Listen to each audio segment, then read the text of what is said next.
What's up, guys? Welcome back to my channel. So I'm here today to talk about The Real Housewives of New Jersey, Season 13, Episodes 2 and 3.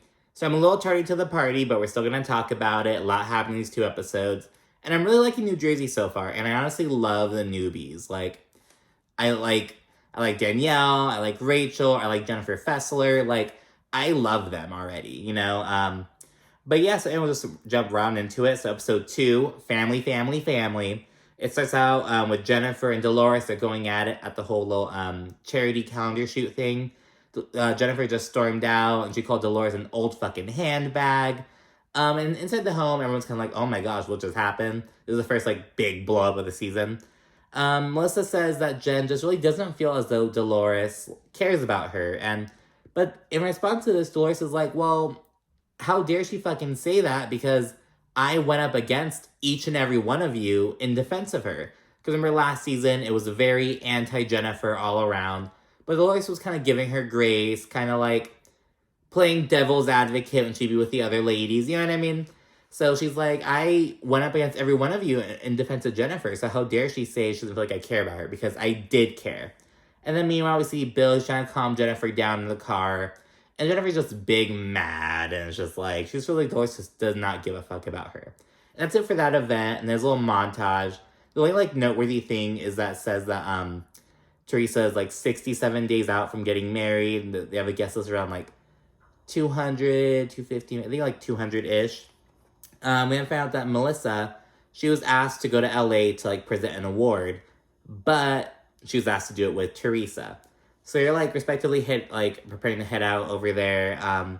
Melissa's packing with Joe, and there's kind of it's gonna be fucking weird, blah, blah, blah. Melissa's still really upset about Louis calling her insecure, which, again, I'm like, Margaret, why would you tell Melissa that, right after you this happened at the meeting where they were all making up, you know what I mean?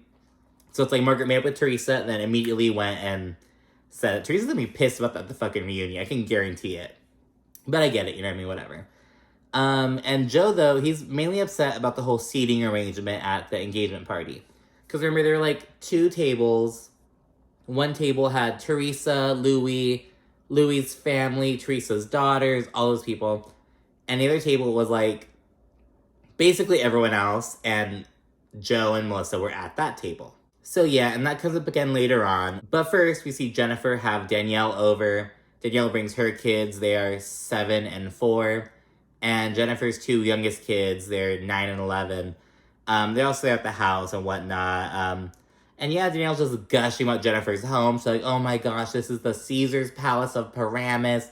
Blah, blah, blah. You know, Jennifer's eating that shit up. I'm like, this is why Jennifer wanted her to her house. She just wanted a new person to gawk at her house. And it's I get it, you know what I mean? It's there's no point in having that shit if no one's gonna fucking admire it, but it's I don't know. It's it's been so long since there's been new blood on the show. She's like, come see my house. Come over, bitch. But no, actually we do see that Jennifer and Danielle do kind of they say they kind of hit it off with each other, and then it's kind of chit-chatting, and then they call up Teresa, and they want to ask her about her sit-down with Margaret. And so they do that, and during this little conversation, they bring up how Margaret's ex-best friend, Lauren, and they've been friends since, grade school, go way fucking back. She came to them with some fucking tea about Margaret, and Jennifer's like, so I asked myself, if someone came to Margaret with some tea about me, would she, listen? Hell yeah, she would. Someone do the same thing, bitch. So she admits to that. And so, yeah, they met up with her. They're kind of playing coy about, what they learned. Jennifer's like, I'm not going to say what I heard, because if I did that, I'd be just as dirty as Margaret. So she's kind of just holding on to some shit. Probably going to pop up later in the season, or at the reunion at least. But, yeah, we'll see. Then we see Rachel for a quick home scene. We learn that she met her husband. She was 21 as a bartender. She has a 15-year-old stepson and 2 daughters. They're both under 2, very close in age. And yeah, she's kind of navigating being a stepmom. You know, it's kind of in that zone, doing that. Kind of just getting to know the new girls more. Then we see Margaret. She has a little get-together of her own with Jackie, Dolores, Melissa, and Jen Fessler. So it's a little kind of meet-up between them, and Melissa kind of arrives with sprinkle cookies. And like, oh, Melissa brought sprinkle cookies, haha. Because remember the old drama about Teresa being upset over Melissa's sprinkle cookies. She's like, I don't like these. I like pignolis or some other cookie. And Melissa's like, I brought sprinkle cookies. I'm like, bitch, it's not even iconic for you. It's more iconic for Teresa. You know what I mean? It's like, girl. So I don't know. She does that. She seems so proud. Like, I brought sprinkle cookies. Yeah, I brought sprinkle cookies. It's like, girl, shut the fuck up. And yeah, it's kind of chit-chatting. We learned that Margaret met Jen Fessler through Siggy Flicker, another old castmate who Margaret was cool with, but kind of fell out with. And yeah, they played a little game. It's like, they have this little fishbowl, and they all have to, like, write a response to a question. Then they have to, like, guess whose response they read. You know what I mean? And the question is, like, sex acts that make me feel guilty. And it's just so funny. They pull one out, and it's like, oh, when I lick his balls. And I guess that's Melissa who wrote that. And it's just really funny. He's kind of having a little vibe with that. Dolores then asked how LA was, and Melissa's like, it was weird, because she and Teresa, like, they haven't really spoken, like, at all, really. Joe's upset, but Melissa's kind of like, all right, bitch, well, if you don't want to fake it anymore, then I won't fake it either. Like, cool. So it's kind of where they're at on different islands. You know, obviously, Joe's going to be more emotionally, like, involved with Teresa's his sister, but Melissa's kind of like, girl, like, whatever. Let's just call it what it is. Margaret then says that she saw a better side to Teresa during their sit-down. And Jackie then chimes in and says that Jennifer is definitely more dangerous than Teresa. And Dolores jumps in and agrees. She's like, 100%. Teresa has the rep of being like, boom, hot-headed, explosive, but Jennifer is more calculating. You know what I mean? Jennifer is frankly a bit smarter, so she's kind of like, you know what I mean? Just kind of like in that sense, you know? But yes, kind of talk about that. Margaret says that she thought that she and Jen had made up last season. They're like, I thought you moved on past that bullshit. But then she says she learned that both Jen and Teresa met up with Lauren, her ex-best friend. And she says they met up because they were digging for info. And she also says that a rat from Jennifer's camp let her know. And I'm just like, oh my gosh. So yeah, and Margaret says that Jen's true colors are showing and she is an inauthentic bitch. I'm like, I like Jennifer. We then get a quick Dolores and Paul scene. Dolores is sprung. She's head over heels. She says she's dropping her guard 100%. And it's like, girl, be careful. Don't drop it like 100%. But, you know what I mean? Whatever. She's happy. She's doing her thing. Dolores then speaks on situation at the calendar shoot, how she and Jen really got into it. And she also says that before the shoot, Polly was like, oh, like, be the bigger person. Be the bigger person, you know? And Dolores says it actually really helped her. And she's like, if he hadn't done that, I could have fallen into, like, you know, old behaviors. We see a clip of her talking to old Danielle Staub. And she's like, welcome back, scumbag! Welcome back, scumbag! That's one of, like, the earliest clips I ever saw of Dolores. You know what I mean? Because I took a big hiatus off of New Jersey. Like, I didn't really watch season 6. Like, that little middle period. I watched early Jersey and later Jersey, but the little middle period I kind of, like, clocked out from. That's when Dolores joined. But yeah, so that's one of the earliest clips I saw of her. It's not like on a YouTube thing. Whatever. Then speaking of a situation with Frank feeling uncomfortable, because remember, Frank's used to, like, yeah, I have my girlfriend, Dolores has her boyfriend, we can still be a big happy family and do stuff together, yada, yada, yada. But Paul's more traditional, and, you know, Dolores mentioned that Paul's still cool with his ex-wife. I don't know if they have kids together or anything, but he's still cool with his ex-wife. Dolores has met her and everything. But I don't think they, like, hang out as often. You know what I mean? I'm sure they might, like, get together for holidays and shit, but not, you know what I mean? Not to the extent that Dolores and Frank have done. And yeah, Paul says that, you know, he's got Dolores now. Like, you know, I get it, but I've got you now. Which gets Dolores excited. And that's the thing, you know, it's like, I get why he's kind of like, we've been doing this for years. Like, why are you changing all of a sudden? But it's changing because Dolores wants it to change. You know, it's not because of Paul. Like, Paul is allowing her to make this change. You know what I mean? It's like, in the sense that, like, Dolores, I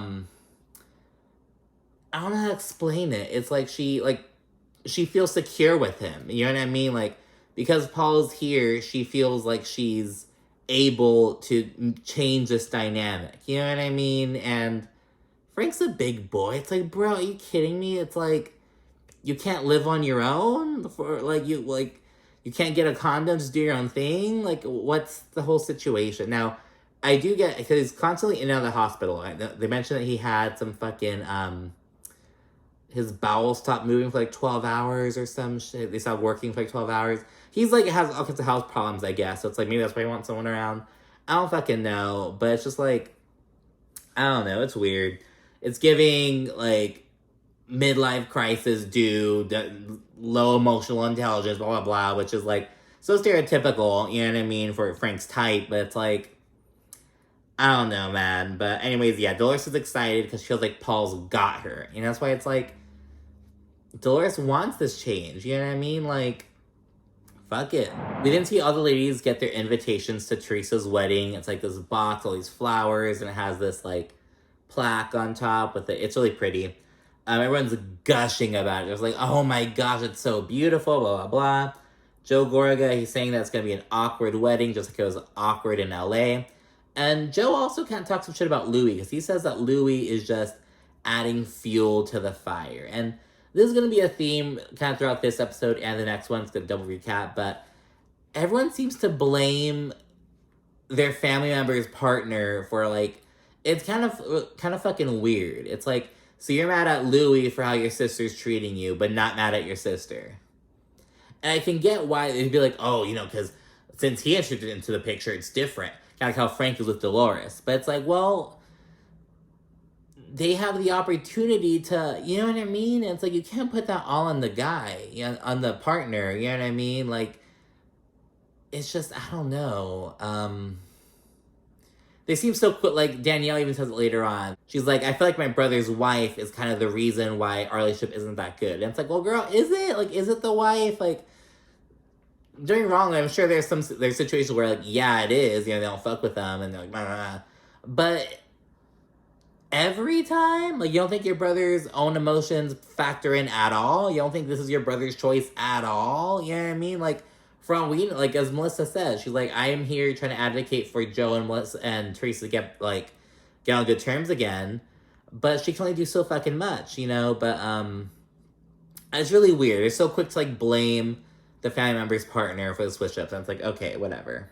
We then head to Danielle's, and she's having a mozzarella party. And she's like, how can, you know, we're gonna make some mozzarella. How can you fight while you're touching cheese? You just can't. It's just so fucking funny. Dolores and Margaret, they're both kind of individually wondering how they're gonna deal with Jennifer. Jennifer Aiden is, like, public enemy number one right now. I think it's really interesting because there's so many layers of, like, conflict to this, even from just, like, the preview, and we're kind of seeing already, like, I don't know, it's really interesting, but we'll get more into that right now. Teresa arrives, and she tells Dolores and Danielle about how Ramona Singer from New York, she leaked the wedding invite. It was all over social media. It was a big old deal. She had to get all this extra security and shit. More ladies roll in. They discuss Dolores versus Jen, all that stuff. And they're all kind of like, oh, well, you know, Jen just felt like you didn't acknowledge anything. You didn't thank her for coming to the event, blah, blah, blah. And Dolores is like, why do I have to kiss her ass for coming to something that I included her in? And it's for fucking charity. Like, fuck that. So that's where Dolores stands. Teresa's trying to mediate, kind of trying to, like, bring them together, work it out. And Dolores tells her to stop sticking up for that see you next Tuesday. And I was like, ooh. And Teresa, she's like, I want you guys to sit down and, you know, talk it out. But Dolores is just over it. Jennifer arrives, and under her breath, Dolores is like, I'm gonna smash her fucking face in. And Jen Fessler makes this face, like, ooh, like, oh my goodness. It's like, yeah, girl, like, this is going on. It's awkward between Jennifer and Dolores. Jen Fessler, she's like, can I get a napkin? My thighs are sweaty. Like, this is awkward tension, awkward silence in the air. Margaret and Melissa then arrive, and they're like, oh, okay, like, are you just waiting on Jackie? And Danielle's like, no. And we learn that there's going to be some Danielle and Jackie beef this season. Because, remember, Danielle's met Jackie, like, twice now. They met for the first time at the little 80s roller rink thing. And they also, they saw each other at the calendar shoot. And Danielle says that both times Jackie was just kind of like, looking her up and down, like sizing her up almost. And she's like, I don't appreciate that. And we see a clip of Jack, just kind of being a bitch. You know what I mean? There's no other way to put it. And just like, just a little like things. And Rachel chimes in. She's like, yeah, she was kind of rude to me at the calendar thing too. Because remember, Jackie like told Rachel some shit. It's like, Jackie is so insecure. Like, Louis called Melissa insecure. Jackie is fucking insecure. Like, so threatened. Like, oh, these women are trying to take my spot on the show. And oh my goodness, but whatever. So I'm here. That's another layer of conflict. Like, I would have never guessed. Like, okay, like the newbie and the demoted friend. Okay. So yeah, we see that happening. But yeah, anyways, and after Rachel says that Jackie was rude to her, Jennifer chimes in. She's like, "Is that why you kind of went off on me? Is that why you snapped at me?" And Rachel's like, well, did I snap at you or did you snap at me? Because remember, all Rachel said was like, well, it is kind of hypocritical if you were telling Margaret shit for cheating on her husband and your husband cheated on, like, knowing that your husband cheated on you. And Jennifer's like, she like popped off, like, yo, you know what you're talking about, just stop it. And so, well, Jennifer's the one who snapped. Like, I don't know if she's saying that Rachel did. Rachel and Jennifer are gonna like each other later on. But yeah, let's talk about that. And while they're kind of bringing it up, Margaret's like, well, what happened? And they explain that it was about the hypocrisy thing. And Margaret's like, are you fucking kidding me? I thought we got past this shit. Like, why are we bringing up old fucking shit? Like, why, like, did you not mean it when you said we made up? Like, what the fuck's going on? And I get where Margaret's coming from, but it's like, well, girl, it's still kind of fresh. It's like, yes, it's like last season, last year, but it's like, it's still pretty fucking fresh. And not for that, this is a fucking newbie. She's kind of filling her in almost, you know what I mean? But yeah, I don't know. They then segue to mozzarella things. The mozzarella is doing that. And it's really horny vibes, by the way. It's kind of like showing the cheese, stretching all the women like eating the cheese and shit. And it's like, oh my gosh, it's so creamy. It's, oh my goodness. Margaret then pulls Jennifer aside and like, look, we have to talk. Like, we have to address this now. And Margaret says, look, I thought that we moved on, but here you are fucking unraveling shit. Oh, and Margaret also mentions how Jen met up with her old friend. And the conversation escalates. Margaret says that Jennifer is proud of her sick, fucked up behavior. She also says she's concerned about Jennifer's mindset. She says some shit like, you need to get help, you need to go to therapy, I'm concerned about you. And I cannot stand that shit, to be honest. It's like saying it out of like vindictive, you know what I mean? It's like, oh my god, you need therapy. And it's like, sometimes it's true, but it's like, well, girl, like, if you're in an argument with someone, like, I don't know, man. It's just like the way she said it, you know what I mean? Just kind of like putting someone down. And I've known someone in my life who used to do this. She's not in my life anymore. But yeah, she used to be really big on that, just kind of always telling people to go to therapy and shit. It's like, well, bitch, would any of your past therapists, like, be happy about you fucking, like, weaponizing therapy? It's like, girl, shut up. So yeah, I don't like that shit. Jennifer doesn't give a fuck, and Margaret talks about how she's paranoid and shit. And now Margaret goes over to, like, where the other ladies are, and she's talking about how Jennifer, like, needs help, she needs to go to therapy, and she's just not normal.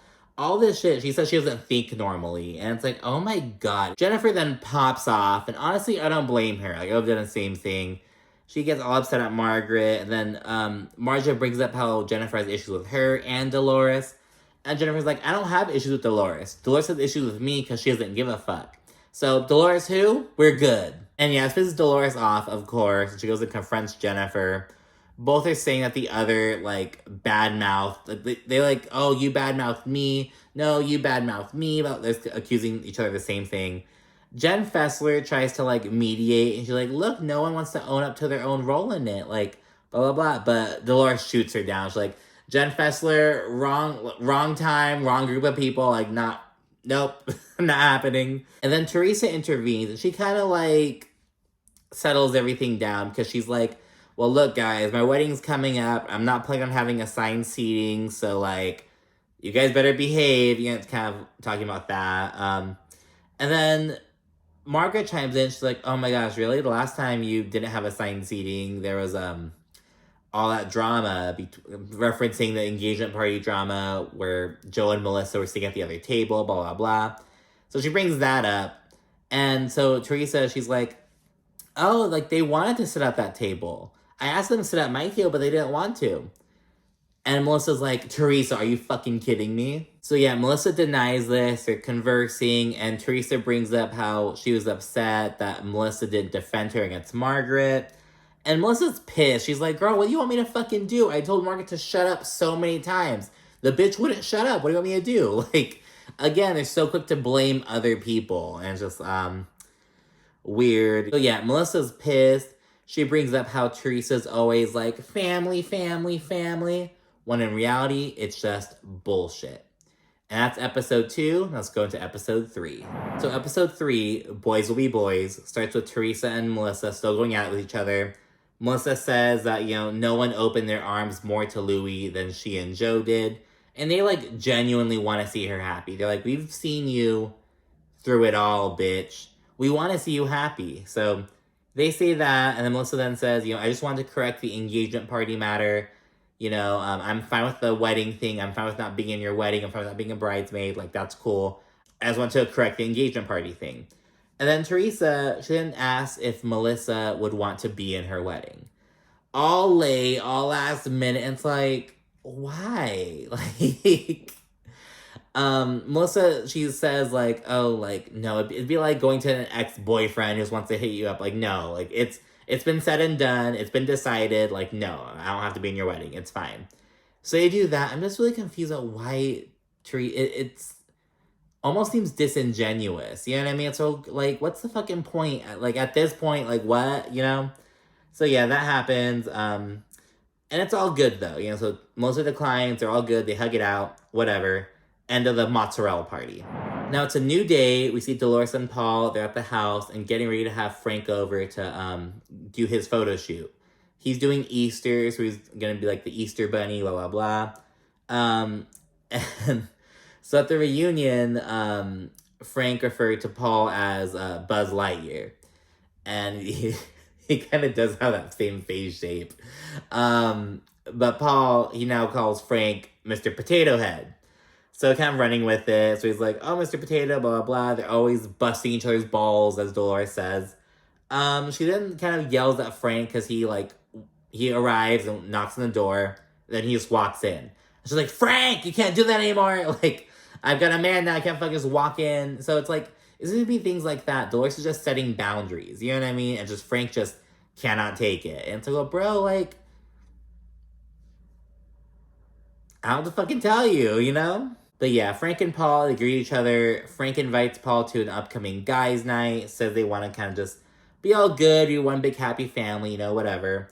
Paul's like, oh, I'll see if I can go. We already know he's not going to fucking go. He's like, I'll see if I can go. Paul then brings up how Frank feels the need to kind of communicate with him through Dolores. And he's like, I feel kind of weird about that, bro. We just kind of have two different approaches. Paul says that Frank is kind of asking a woman to do a man's job, and he's not kind of stepping up to the plate. And Frank's kind of like, what the fuck, bro? You can tell that Paul is just not really here for Frank. Probably seems like just a big buff baby. And yeah, Paul straight up says, I got her now. Frank. Like, you don't, your kids are grown. I'm here. Like, you're good. Go do Frank. Go enjoy your life. Go do the shit you wanted to do and led to the dissolution of your marriage with Dolores. Go do you now, And Frank just can't handle it. But, it's whatever. It's all good on the surface. And he does his little Easter bunny shoot. He looks ridiculous, but he gets it done. Margaret, Melissa, and Jackie then link up at a restaurant. Jackie's like, I can't wait to hear about the cheese-making party. And they kind of fill her in on Danielle's comment about how she feels like Jackie was kind of like looking her up and down, kind of sizing her up. And Jackie's like, okay, I never did that to anyone, but I was totally doing it for her. And let me explain why. And like, Jackie, I don't believe that you don't do it to anyone. You'll just start doing that shit, but whatever. And Jackie says because she was a train wreck from top to bottom. She says the white shorts that Danielle was wearing look like they just pulled out of the fucking dirty clothes, pulled out of laundry. And it's like, okay, but like, Jackie's so insecure. She's so threatened, like, yeah, to be honest. And it's like, well, yeah, girl, like, piss the newbies off. You're not going to get invited to their event. And Danielle is already a really strong content. Danielle and Rachel are both really big personalities. And Jennifer, Jennifer Fessler they're all like very noticeable. And I appreciate, because Danielle's the big personality in particular, but she's not afraid to kind of like take the sidelines and be quiet and let other shit play out. You know what I mean? She didn't really say much while Teresa was going out with Melissa or Margaret and Jennifer, just kind of doing her thing. And when she's on screen, she kind of steals the show. You know what I mean? I appreciate that. But yeah, Jackie's not filling up for the newbies, clearly. She's like, I just couldn't look away. She was a train wreck from top to bottom. And Jackie's like, if she had a problem with me, she could have called me. We could have talked about it. It could have been adults. It's like, bitch, she doesn't know you. She met you twice. And you're not even on the fucking show. You're a friend of. Like, no one's gonna meet with you one-on-one, Jackie, except for Melissa and fucking Margaret. You know what I mean? Like, I don't know. Jackie thinks she's just so much more important than she actually is. And granted, I was one of the people saying I don't think that Jackie should have been demoted, blah, blah, blah. But if Jackie's demotion means we can have fucking Danielle, Rachel, and Jennifer Fessler, bitch, bye, Jackie, to be honest. Like, I think Jackie's a decent friend of it. I don't think she should be off the show. I mean, she kind of brings conflict in a different kind of way, blah, blah, blah. But whatever. Margaret then goes on to say that Jennifer Aiden is on a downward spiral. Again, just kind of going after her mental health or whatever the fuck. She says that she has to deal with her own shit. And then she goes on to say that she must not be happy at home, blah, blah, blah. And Melissa and Jackie kind of feed into that. And it's like, oh my goodness. Like, little fucking witch bitches. Fucking, it was really gross, to be honest. Lindsay Rachel, she and her husband John take her daughter Gianella for like a 2-year-old photo shoot. They have a little smash cake, little photo shoot, all that good stuff. And while there, Rachel reflects on her IVF journey. She talks about how after she and John got married, she got pregnant like really quickly, but she suffered a miscarriage, and that was the last time she got pregnant like naturally. And so since then, she had to do IVF. But she was able to get both of her daughters through that, and she has like 5 embryos on deck. Just kind of talking about that, being open about her journey and stuff. And yeah, and Rachel wants another baby like now, like ASAP. Like I said, she has a 15-year-old stepson and 2 daughters under 2. The youngest baby is like very, very young. I don't even think she's like 6 months yet. No, she's probably like 3 months. Yeah, she's very young. But yeah, Rachel's ready to kind of do it again, but John's like, oh, let's wait a little bit. Let's maybe wait like a year or 2, you know, kind of chill it out. And Rachel's like, bro, what the fuck? I'm the one who's gonna have to carry this baby and pop it out. Like, where are you hesitant, you know? We now see Teresa at home with Louie, Gia, and Gabriella. We don't really see Gabriella on camera much, but I remember when they were filming, it leaked that like, oh, Gabriella's gonna be more on camera this season, blah, blah. So yeah, this is her first kind of scene. So yeah, they're all together in the living room, and Teresa fills them in on the situation between her and Melissa. Gia says that Teresa should not have asked Melissa to be in her wedding. And she says she's still mad about how Melissa and Joe, they claimed like, oh yeah, when Joe Giudice and Teresa were in prison, we were there all the time at the house. And they're both, Gia and Gabriella, are like, they really weren't here around. Like, there was like a 5-year period. Teresa was gone for like 11 months. I think Joe Judas was gone for like a few years.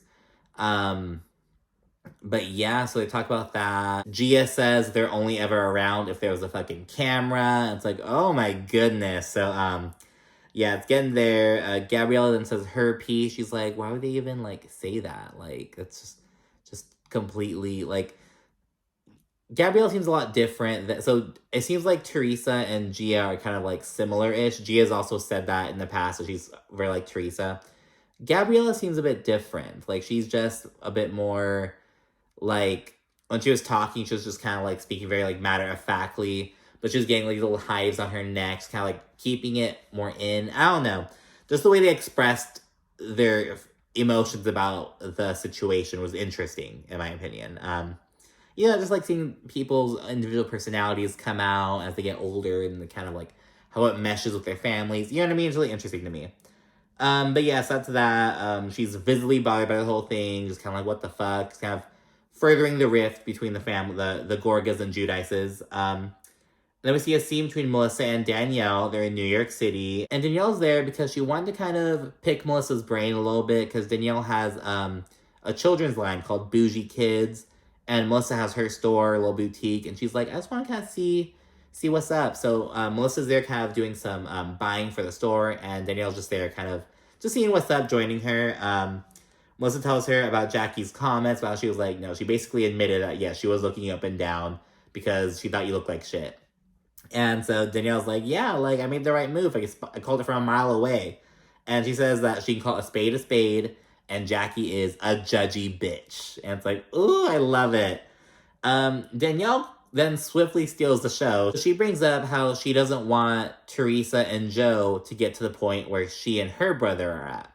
And she talks about how they're estranged. It's been about 2 years. She also says they have to deal with, like, some social media bullshit. Like, she was doing these videos during the pandemic, and he, like, was talking shit about them. So she blocked him on Instagram, and he was upset and didn't talk to her. Like, just all this weird shit that she's like, oh, I think his wife has something to do with it. Like, I think it's because of his wife. And, of course, Melissa is like, well, girl, like, it can't be all on the fucking wife because, you know, her position with Joe and Teresa. And, yeah, Melissa's like, the sister-in-law can't do all the work, like, blah, blah, blah. And Danielle's like, really? Like, it's been, like, 2 years. Like, you don't think she was nudging at all? Again, we have no idea if behind the scenes she is or she isn't. But it's just, like, she's so quick to blame her brother's wife and not her fucking brother, you know? So odd. There's a recurring theme all throughout this. But anyways, we see Jennifer Aiden. She has a little home scene. She wants her kids to do more chores, very staged. And she talks to Bill about the whole Margaret thing, because while she and Margaret are going at it, Margaret says some shit about how Jen is, she's not self-reflective. She needs to be more self-reflective, so Margaret said. And Jennifer asks for Bill's input, but then she gets upset over him playing the peacemaker, because she's like, oh, I don't want him to be, you know, bringing up other people's point of view, trying to, like, you know, be the middleman, almost like, no, I'm your wife, you should fucking support me. So yeah, there's some conflict between her and Bill over that, but yeah, then we see another family scene. Danielle has a little art show at her house. She has her parents over. She talks about how they divorced when she was 8, and they didn't get along, like, all the way up until she had her son, because then she was like, look, if you guys want to be in his life, you'll have to get your shit together. And so now they're all good.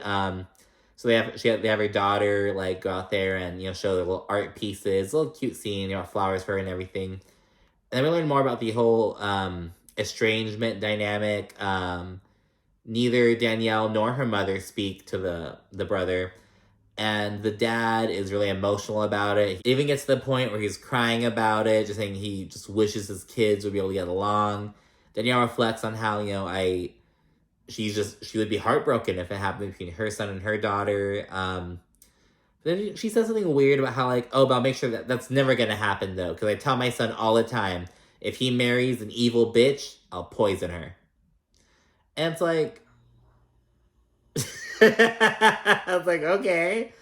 But yeah, again, it just goes down. It's like, and now granted, I do, like, yeah, it's like, there are situations where, like, it is another person, but it's like that every time. And a lot of the time, these sentiments are already here, but it's kind of like, yeah, maybe be kind of, like, intensified by the other person, but it's like, these sentiments are already there. Like, these issues were already there, you know? But I don't know. Again, I know they're different situations, but I was just so quick to blame the other person. Now, the second to last scene is down at Melissa and Joe's short house. They're there with their kids and shit. Melissa's mom and sister roll in, just kind of chilling. And Melissa asks if they've received invitations to Teresa's wedding. And they say no. And she and Joe are just like, what the fuck? You know, because they explain it later on, like, in the Italian culture, you fucking, like, you don't do that shit. It's a big fuck you. Joe Gorga brings up how when he and Melissa got married, he invited Joe Giudice's parents because that was just the right thing to do. So, yeah, they're big mad. Joe's also really upset because he feels like Louis hasn't done a fucking thing to make the situation better. And yeah, he brings up how he wants to check Louis at Guys' Night, which is the last scene, of course. So yeah, the men roll in for Guys' Night. Paul doesn't show up. And Joe Benigno announces this. Like, no, he had to work. It's like, bro, do you fucking talk to Paul like that? Like, what's going on? So that's kind of weird. Maybe they go on double dates. He and Margaret, Paul and Dolores. I don't know, but it's weird that Joe Benigno was, like, the messenger. And Frank's like, okay, whatever, whatever, bro. And he also brings up how the whole situation where Paul was like, oh, you asked a woman to do a man's job, blah, blah, blah. So kind of talking shit about Paul and whatnot. And he says he's putting his feelings aside so that Dolores can be happy. And it's like, are you though? I know you want to say that. I know you kind of think that, but it's like, are you putting your feelings aside? You know, because I think he may be putting his, like, being retaliatory aside. He's like, I don't want to, like, retaliate, blah, blah, blah. But it's like, if you're putting your feelings aside, you wouldn't be popping into Dolores' life, trying to make this shit work out. Like, let her change up her dynamic. Let her explore these different, like, waters, you know? But yeah, the conversation then shifts to Louis. We learn that Bill's cool with him, and he says that Joe should be nicer to Louis. And Joe's like, man, fuck Louis. He's just not really with it. He says that he's upset over the insecure comment that he made about Melissa. And he's also really upset about Melissa's mom and sister not being invited to the wedding. And he says that he wants to let Louis know that he's a piece of shit and he's garbage. And right at that moment, fucking the lobster walks in. And it's like, okay, Louis, hey. So yeah, he goes around saying hi to everyone, dapping them up and shit. Joe then asks a little bit later, oh, Louis, you know, who are you inviting to your bachelor party? And Louis like, why are you asking? It's like, And oddly, Joe then follows this question with another question. He's like, who are you inviting to the wedding? How many people are going to be at the wedding? And Louis like, oh, a few. And Joe's like, a few? A couple hundred? He's like, yeah, 200. That sounds about right. And Joe, he's like, Melissa's parents, you met them, right? Good people? And Louis like, yeah, they're fine. He's like, then why wouldn't you invite them to the wedding? And so like, oh my gosh, asking all these questions, like, shut the fuck up, Joe. In turn, Louis says, oh, it's over past bullshit. It's just over past stuff. And Joe then says that Louis and Teresa have to give Melissa's family respect for how they treated Teresa, despite the whole situation between her and Melissa. So Joe's still, he's kind of saying that Melissa's family was really open and welcoming to Teresa, despite how nasty and vindictive she was towards Melissa, in Joe's view. And it's really fucking weird, because, like, you have to respect that. It's like, well, bro, your parents are dead. I've never fucking met them. And it's like, and Teresa's the one who is, like, fucking a part of it. If Teresa doesn't want them there, what the fuck do you want me to do about it? And Louis brings this up. It escalates, and he's like, look, like, she doesn't want them there. What do you want me to do? And in turn, Joe says that Louis is a pussy and he's not a man because he didn't tell Teresa she was out of line. And it's just like, Joe is just so fucking machista, so patriarchal, so fucking, and it's like, bro, like, are you kidding me? But yeah, and Louis is like purple at this point, damn near. He's so fucking red.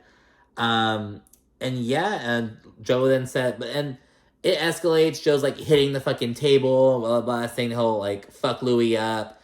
Louis doesn't reciprocate the energy though.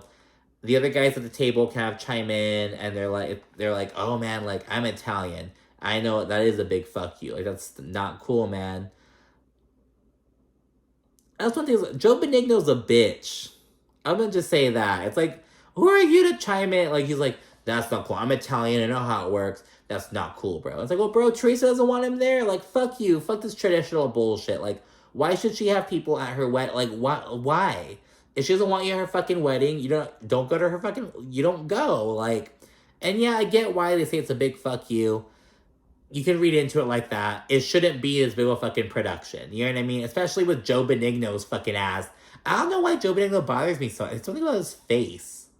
It's like, I don't know. It's like, bro, shut up. Like, oh my gosh. But anyway, so they kind of start chiming in, and in doing so, they kind of calm Joe down a little bit, and they speak on how Joe's just really hurt, and he's scared of getting hurt again, and how, you know, in Italian culture, the older sister is like the one to guide him as the mother would. Just all this traditional bullshit, and it's like, okay, guys, like,